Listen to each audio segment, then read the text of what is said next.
이제는 불이요 그의 아름다움은 들의 꽃과 같으니 불은 마르고 꽃은 시드나 우리 하나님의 말씀은 영원히 서리.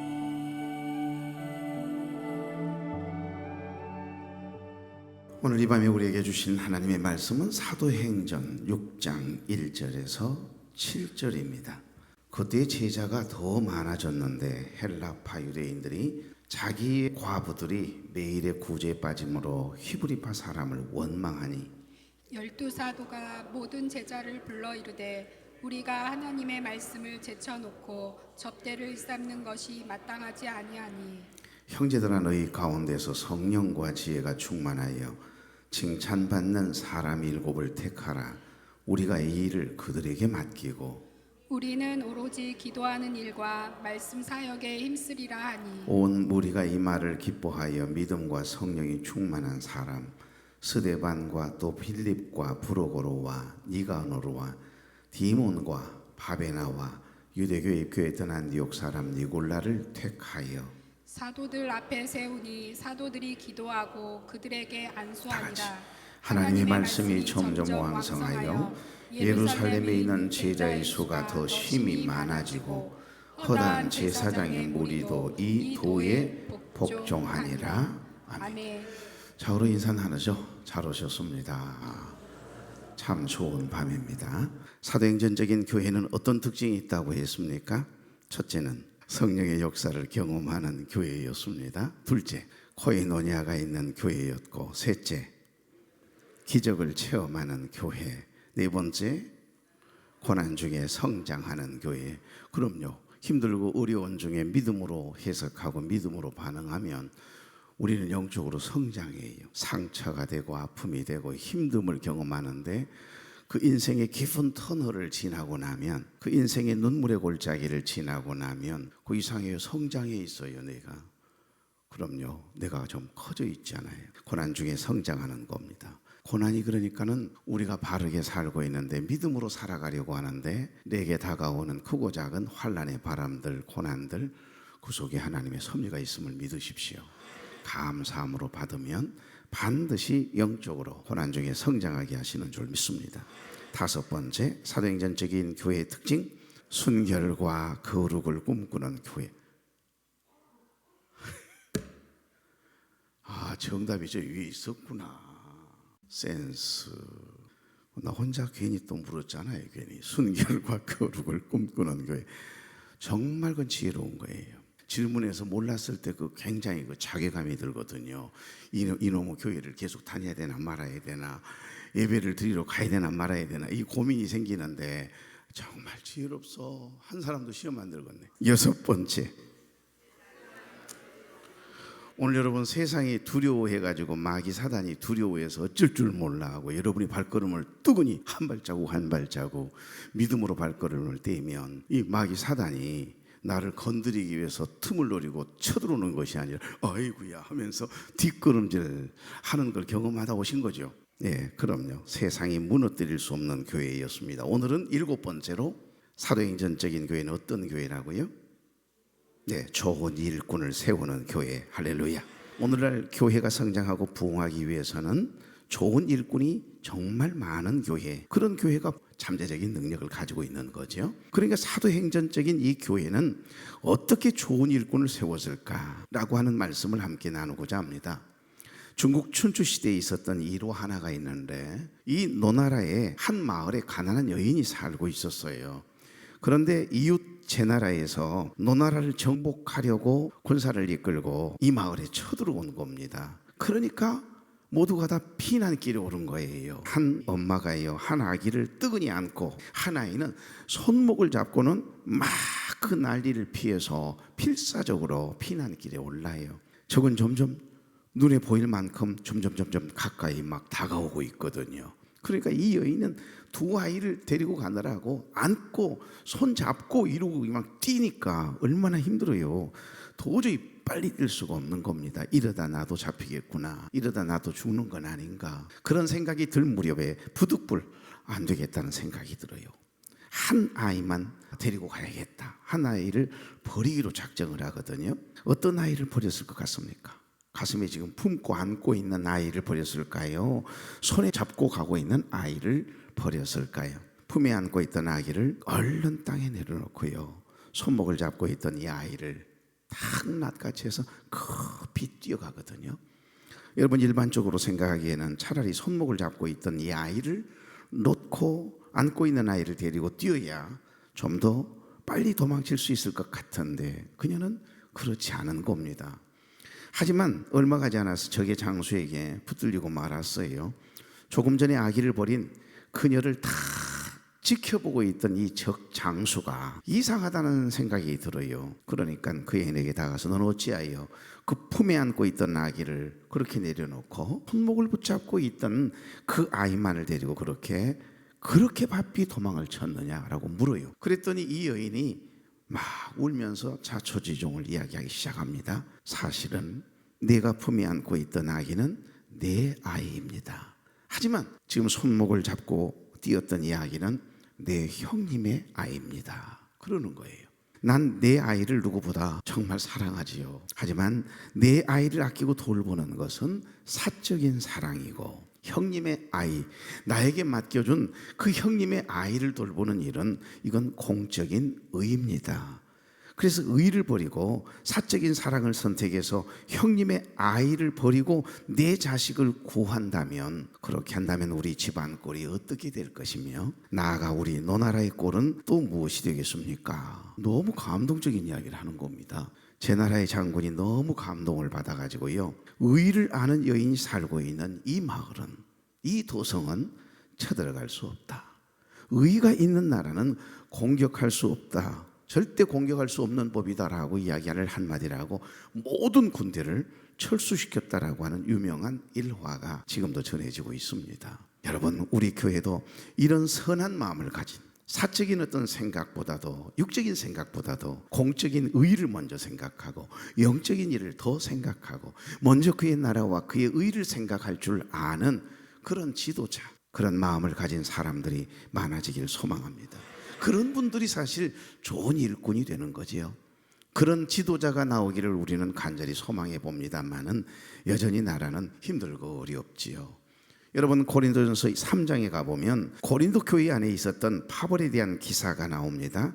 어떤 사람은 자신이 바울파라고 이야기하고 어떤 사람은 우리는 아볼로파라고 이야기합니다. 바울은 개척했습니다. 그 교회를 세웠지요. 그러나 여러분, 아볼로는 정말 이 말씀을 잘 가르치고 전하는 특별한 은사가 있는 사람이었어요. 개척해 놓은 이 교회의 성도들을 잘 가르쳐서 아볼로파가 생기고 바울파가 이렇게 생겼던가 봐요. 그러니까 갈등이 생기는 겁니다. 어떤 사람은 자신이 바울파라고 하고 어떤 사람은 아볼로파라고 합니다. 그런 사람들에게 사도 바울이 뭐라고 이야기하죠? 교회 안에서 그렇게 파벌로 구분한다면 너희가 세상 사람들과 다를 게 무엇이냐? 그러면서 사도 바울이 아볼로는 무엇이며 바울은 무엇인가? 나 바울은 심었고 아볼로는 물을 주었다. 그러나 자라게 하시는 이는 오직 하나님이시다. 고린도서 3장 6절에서 9절에 있는 말씀 그렇게 말씀하잖아요. 오직 자라게 하시는 이는 하나님뿐이니라. 심는 이와 물 주는 이는 한 가지이나 각각 자기가 일한 대로 자기의 상을 받으리라. 9절에 보면 우리는 하나님의 동역자들이요, 하나님의 일꾼이라는 이야기입니다. 우리는 하나님의 밭이요 하나님의 집이니라, 이렇게 말씀하세요. 여러분, 교회 안에서 만약에 편을 만들고 당을 짓는 일을 행하는 자들을 가리켜서 사도 바울이 뭐라고 하면서 책망하는 줄 아세요? 사도 바울은 그들을 육에 속한 사람이라고 이야기합니다. 본성을 따라 사는 사람이다. 강한 어조로 견고하거든요. 오늘 여기 본문 사도행전 6장 1절 다같이 그때 제자가 더 많아졌는데 헬라파 유대인들이 자기의 과부들이 매일의 구제에 빠짐으로 히브리파 사람을 원망하니, 원망 불평이 나왔어요. 왕성하게 부흥하던 초대교회도 갑자기 사람들이 모여들면서, 사람이 모이는 곳은 항상 갈등이 있잖아요. 헬라파 성도들과 이 히브리파 성도들이 이게 어려운 사람들을 돕는 일을 하다가 말고 그만 갈등이 일어나는 장면을 지금 말씀하고 있는 겁니다. 사람이 모이는 곳은 어디든지 불완전해요. 갈등이 반드시 있습니다. 가정에도 하물며 형제간에도 갈등이 있잖아요. 말 한마디에 우리의 마음이 무너지고 깨지고 부서지고 관계가 바싹 깨지지 않습니까? 여러분, 히브리파 사람은 팔레스타인 지역에서 직접 출생하고 그곳에서 자랐어요. 그래서 유대인의 종교와 삶의 양식을 지키며 살다가 그들이 전한 복음을 듣고 예수님을 믿게 돼 그리스도인이 된 겁니다. 그러니까 엄밀히 따지면 이들은 유대에서 태어나 유대에서 자랐고 결국 거기에서 예수를 믿고 그리스도인이 됐단 말이에요. 그러니까 본토백이란 말이 되는 것이죠. 이들은 아무래도 다른 지역에 살다가 이렇게 흩어져 살다가 이제 다시 조국으로 돌아와서 함께 살게 된 헬라파 사람들에 비해서 굉장히 선민의식이 투철했겠지요. 그리고 타 민족, 우리와 다른 사람들에 대한 이 밀어냄, 배타성이 상대적으로 강했다고 볼 수 있습니다. 반면에 이 헬라파 유대인들은요, 이스라엘을 떠나서 각 나라에 흩어져 살다가 어떤 기회가 돼서 다시 고국으로 돌아와 살게 된 사람들이에요. 어찌 보면 외국에서 이민 간 것처럼 그렇게 살다가 거기서 태어났었을 수도 있고요. 그러나 다시 고국으로 돌아와서 이제 함께 신앙생활하게 됐다 이 말입니다. 그래서 그들을 가리켜서 디아스포라, 흩어진 유대인들 출신들이겠지요. 이들을 가리켜서 헬라파 유대인이라고 이야기했습니다. 그러니까 이들은 히브리어나 아람어보다도 어찌 보면 헬라어를 일상 언어로 사용하는 유대인들이죠. 그러니까 그들 자신의 회당을 만들고 히브리파 유대인들과 어느 정도 구별된 그런 사람들이었으면 분명해요. 이렇게 유대 문화에서 이 두 집단 간에는 언제나 보이지 않는 경쟁이 있어 왔거든요. 그러니까 가난한 사람들에게 음식을 나눠주는 구제 사역을 하면서 헬라파 유대인들의 과부들이 고의적이진 않았을지라도 언어와 문화적인 차이로 인해서 상대적인 소외를 받았다라고 하는 뭐라 그럴까요? 암시적인 내용을 이야기하는 겁니다. 쉽게 설명하면 예를 들어서 말이에요. 우리가 여러분 식당에 갔는데 배식하는 아주머니들이 주방 오늘 당번들이 다 자비목장이에요. 그러니까 자비목장에 속해 있는 방금 이 특송하러 오신 분들이 지나오면 어찌됐든지 하나라도 조금 더 많이 주려고 하지 않을까요? 그럴 일은 없습니다만은 홍장로님이 계시는 목장에 그럴 일은 없어요만은 그래도 내 마음은 고기 한 점이라도 계란말이 하나라도 더 주고 싶은 생각이 있지 않겠어요? 나라도 그러겠어. 여러분 안 그럴 것처럼 그러시네. 쉽게 말하면 그랬다 이 말이에요. 헬라파 유대인들, 그들이 혼자 돼서 홀몸이 돼가 힘들어하는 과부들을 이렇게 돕는 일, 또 히브리파 사람들 중에도 홀로 돼가 힘들게 살아가는 과부들이 있을 것 아니에요. 그들을 돕는 구제 사역을 하면서 쉽게 말하면 배식을 하다가 말고 그냥 평범하게 헬라파 유대인들이 지나가면 빨리빨리 좀 지나가 주세요. 빨리 좀 지나가란 말이요. 그러면서 똑같이 이렇게 음식을 이렇게 나누다가도 히브리파, 자기와 가까이 있고 같이 본토백이다 그러면 구별을 했다 이 말이에요. 그 알게 모르게 한두 번 그런 것들이 보이면 시험거리가 되잖아요. 그게 이제 갈등의 시초가 되었음을 이야기합니다. 손이 안으로 굽는다고 자기 쪽 어려운 과부들을 더 좀 챙기고 싶고 나눠주고 싶은 마음은 누구에게나 다 똑같지 않겠어요? 헬라파 과부들에게는 아마 대충 배급을 한 겁니다. 이런 작은 일로 인해서 이 문제뿐만이 아니겠지요. 제가 예를 들었어요. 그러니까 크고 작은 문제 때문에 헬라파 유대인들과 히브리파 유대인들 간에 갈등이 벌어진 거예요. 좋은 일을 하려고 구제 사역을 하고 있으면서 이런 갈등이 생기고 시험거리가 생길 수 있음을 이야기합니다.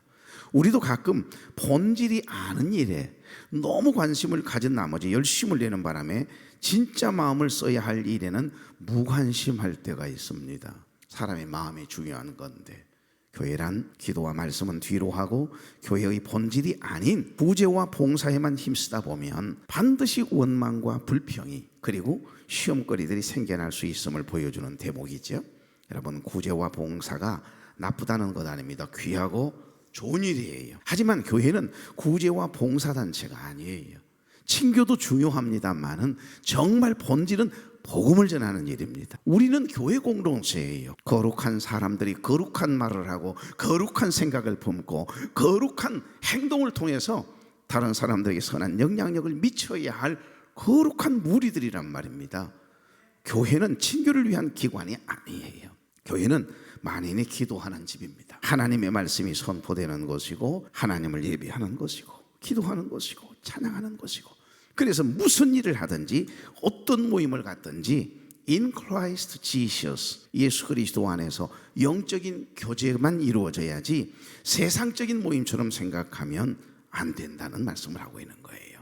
그런데 이상합니다. 교회 일꾼으로 피택이 되고 임직을 받았으면 좀 더 낮아지고 좀 더 경건의 습관을 들여서 저 배 밑창에서 노를 젓는 사람들처럼, 배가 그냥 가는 게 아니에요. 보이지 않는 저 배 밑창은 누가 있는 줄도 모릅니다. 알아줄 사람 한 사람도 없어요. 그런데 그 배 밑창에서 노를 젓는 사람들처럼, 일꾼은 그런 의미가 있으니까요. 이름도 빛도 없이 헌신하고 겸손하게 봉사하면 좋을 텐데 그거 다 알거든요. 그래서 선한 영향을 받고 선한 영향력을 미치기 때문에 그런 교회 공동체는, 그런 초원이나 목장은, 구역은 은혜스러울 수밖에 없거든요. 여러분, 직분을 주신 목적이 뭘까요? 여러분, 아파트의 반장, 통장처럼 주민을 대표하라고 뽑아준 직분이라고 생각하시면 큰 오산입니다. 교회 일꾼은 그런 직무가 아니에요. 교회를 대표해서 이것저것 막 주장하고 이것저것 쟁취하고 그런 직분이 아니거든요. 성경을 보십시오. 에베소서 4장에 보시면 11절부터 12절에 성도를 온전케 하여 봉사의 일을 하게 하여 그리스도의 몸 곧 피로가 주시고 사신 이 교회를 세우려 함이니라 그래요. 교회 세우는 일을 하는 거예요. 그래서 일꾼을 세우는 겁니다. 자, 그렇다면 교회를 세워가는 일은 어떤 것이 있을까요? 교회를 세우려고 한다면 반드시 기도가 있어야 합니다. 첫째, 기도입니다. 기도 외에는 다른 요가 나갈 수가 없어요. 그래서 기도 없이 거룩한 일에 쓰임을 받는다는 것은 오래 갈 수도 없고 사실은 불가능한 일입니다. 사도행전 2장 42절 한번 보실래요? 그들이 사도의 가르침을 받아 서로 교제하며 떡을 떼며 기도하기를 힘쓰니라 그래요.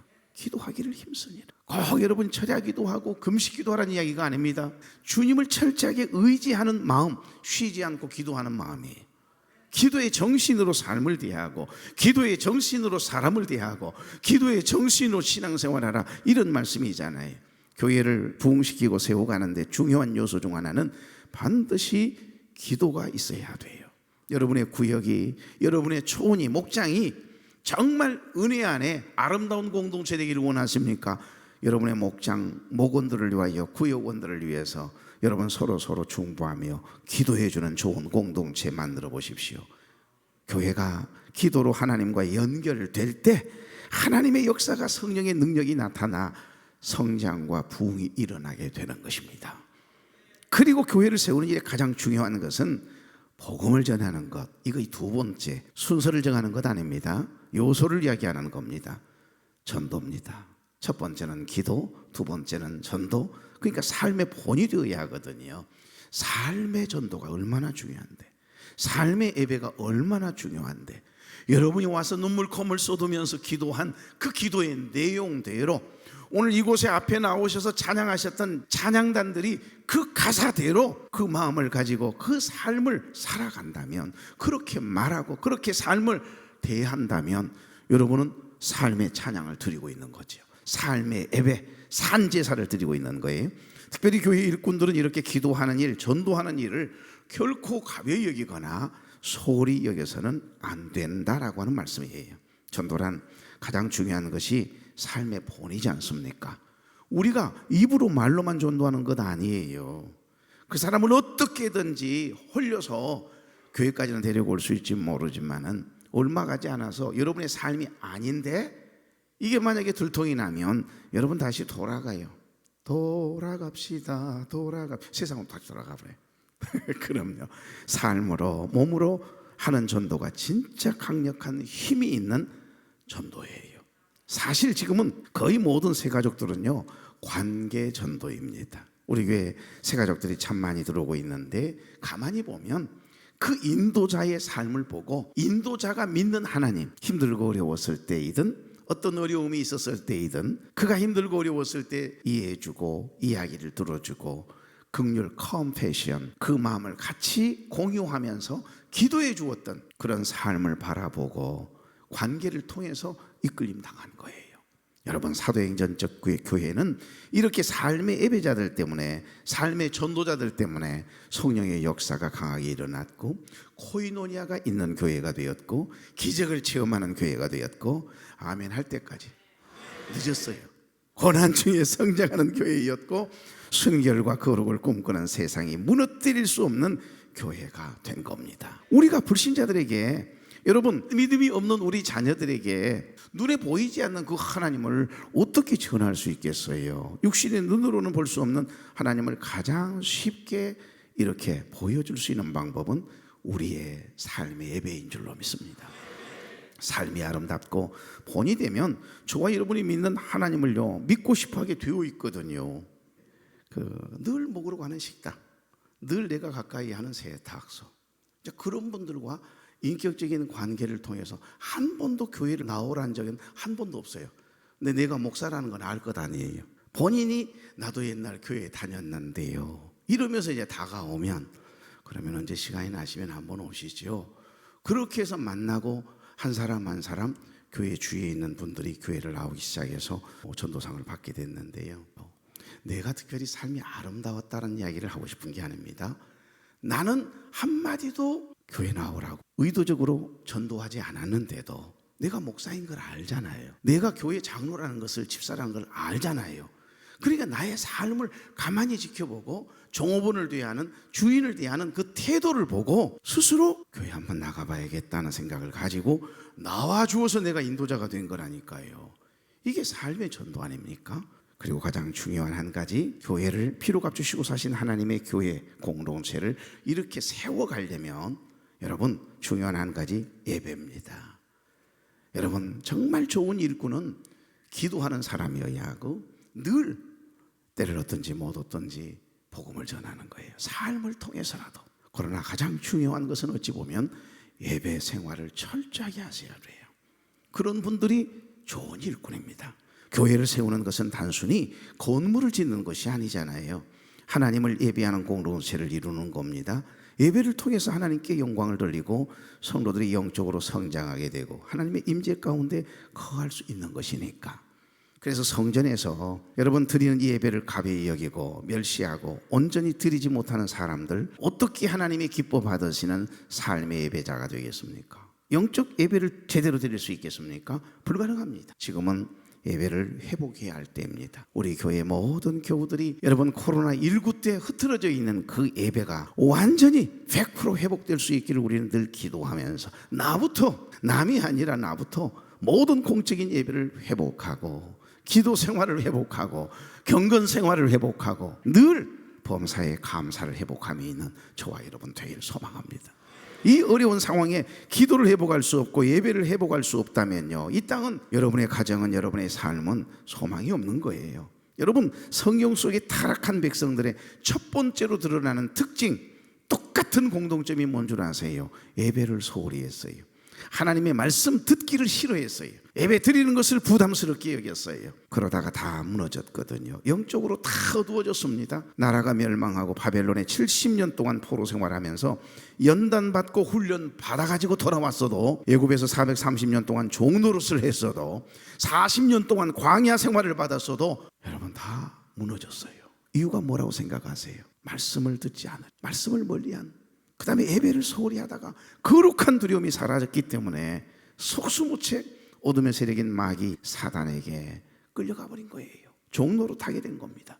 사람은요, 사랑하는 마음이 있는 쪽으로 움직여요. 사람이란 이상합니다. 사랑하는 쪽으로 마음이 흐르게 돼 있어요. 마음이 자꾸 간다 그러잖아요. 이게 사실 믿음이에요. 하나님은 모세 시대부터 말라기 시대까지 1000년 동안 참고 기다렸거든요. 또 무너져버린 이스라엘 백성들의 모습을 보며 말문이 막히셨던 우리 하나님이 너무 실망한 나머지 말라기 선지자, 마지막 딱 선지자 내려보내시고 나서 그 다음부터 400년 동안 암흑 세계가 오게 만들어요. 침묵해버리세요. 하나님이 얼마나 실망하셨으면.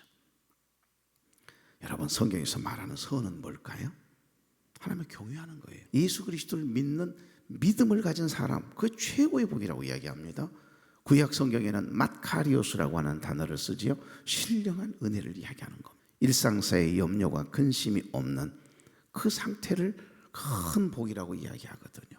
우리가 전 인격이 하나님을 향해 있을 때, 우리 생각이 주님 생각으로 가득 차 있을 때, 성령 충만, 은혜 충만해 있을 때, 그때 최고의 신령한 은혜와 복이 우리의 마음에 흘러요. 그것이 최고의 복임을 이야기합니다.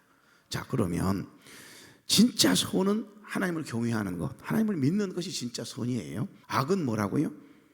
늘 이야기하죠. 예레미야 2장 19절 말씀, 하나님의 말씀을 듣지 않는 것, 하나님을 마음에 두기를 싫어하는 것, 그것이 악이요 고통인 줄 알라 그래요. 지금 우리가 예배를 소홀히 하고 예배를 가벼이 여기고 예배 드리는 것을 부담으로 여기고 있다, 하나님을 사랑하는 마음이 없는 겁니다. 사람은요, 내가 좋아하는 쪽으로 마음이 항상 가요. 흐르게 되어 있어요. 마음이 흐르는 쪽으로 몸은 반드시 따라가게 되어 있고요. 믿음이란 하나님이 나를 사랑하시는구나, 그 사랑을 느끼고 깨닫는 것이 믿음이에요. 그러니까 오죽 했으면 하나님께서 제사장들과 백성들의 죄악을 이야기하면서 말라기서 1장 10절에 너희 중에 성전 문을 닫을 자가 있었으면 좋겠도다. 내가 너희를 기뻐하지 아니하며 너희가 손으로 드리는 것을 받지도 아니하리라. 이렇게 무서운 이야기를 하셨겠어요. 예배를 드리지 못하도록, 성전에 와서 기도하지 못하도록 뭐 해버리겠다고요? 성전 문을 확 못을 박아버리고 싶다 이 말이에요. 성전 문에 들어오지 못하도록 성전 문을 닫을 자를 찾으실 정도로 그 당시의 영적 상태가 어두웠음을 적나라하게 표현해주고 있는 내용입니다. 지금 말라기 시대를 이야기하고 있는 거거든요. 그런데 지금이 어쩜 지금 우리가 살고 있는 이 시대가 그런 시대가 아닌가 싶어요. 이스라엘 백성들은 제사 예배를 번거로운 것으로 여겼습니다. 하나님께 예배 드리는 것을 귀찮아하다가 억지로 드리다가 끝내는 느슨하게 율법의 띠를 느슨하게 그냥 풀어놓더니 뒤에는 그것마저 부담스러우니까 하나님 말씀 안 듣고 싶은 거예요. 예배 참여하면 괜히 내 마음만 속 시끄럽고 힘들거든요. 그러니까 예배를 더 이상 견디지 못하고 그냥 뛰쳐나가고 싶을 정도로 귀찮아지는 거예요. 억지로 드렸어요. 그 억지로 드리는 제사를 하나님께서 기뻐할 리가 없잖아요. 말라기 시대의 상황을 이야기하고 있는 겁니다. 그런데 지금의 시대에 혹여라도 내 마음이 그런 마음이 있다면 여러분 깨닫는 이 밤 되길 바랍니다. 기도, 전도, 예배를 소홀히 하다 보면 모두가 다 무너지게 돼 있어요. 그런데도 이 세대는 예배를 가벼이 여겨요. 그런데 순천에 있는 한 교회가 순천시를 거룩하게 하라고 하는 거룩한 비전을 품고 예배를 소중히 여기는 공동체가 하나 있다 그럽니다. 어떤 교회일까요? 오마 알기는 잘 알아요. 내일 아침 이어서 말씀드리기로 하고, 오늘 이 로마서 12장 1절, 그러므로 형제들아 내가 하나님의 모든 자비하심으로 너희를 권하노니 너희 몸을 하나님이 기뻐하시는 거룩한 산 제물로 드리라. 이는 너희가 드릴 영적 예배니라 그러세요. 좋은 일꾼은 예배를 생명처럼 지키는 사람이에요. 정말 늘 기도 없이 살 수 없는 그런 하나님의 사람들이 선한 일꾼은 좋은 일꾼이에요. 그런 일꾼들이 많은 교회 공동체는 반드시 성장하고 부흥하고 그 심령은 늘 은혜 충만, 성령 충만할 수밖에 없지요. 주님이 찾으시는 그 한 사람, 그 예배자 되길 간절히 소망함으로 이 찬양의 고백을 통해서 하나님, 주님이 찾으시는 그 한 사람, 주님이 찾으시는 그 예배자 되길 소망합니다. 그 마음으로 우리 함께 찬양하고 기도하며 나가겠습니다. 나머지 말씀은 내일 새벽에 이어서 한번 잠깐 들렀다 가게요. 주님 발 앞에 엎드려 그 발을 외우니 주님 가신 그 사랑의 길 내게 밀려와 감사하며 내 눈을 들어 하늘을 보니 그 사랑의 눈 나를 바라보시네. 주님 발 앞에 엎드려 주님 발 앞에 엎드려 그 발을 외우니 주님 가신 그 사랑의 길 내게 밀려와 감사하며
감사하며 내 눈을 들어 하늘을 보니 그 사랑의 눈 나를 바라보시네.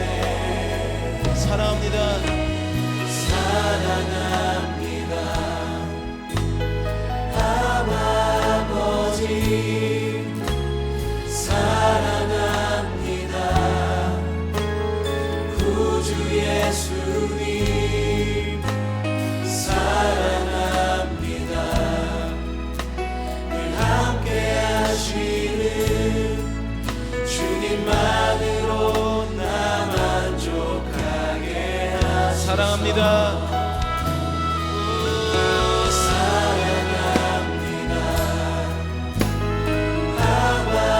아버지 사랑합니다. 구주 예수님 사랑합니다. 늘 함께 하시는 주님만으로 나 만족하게 하소서. 사랑합니다.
하나님을 경외할 때 여호와의 친밀한 사랑을 얻게 된다고 말씀하셨습니다. 하나님을 경외할 때 주의 사랑을 알게 된다는 귀한 통로의 말씀이죠.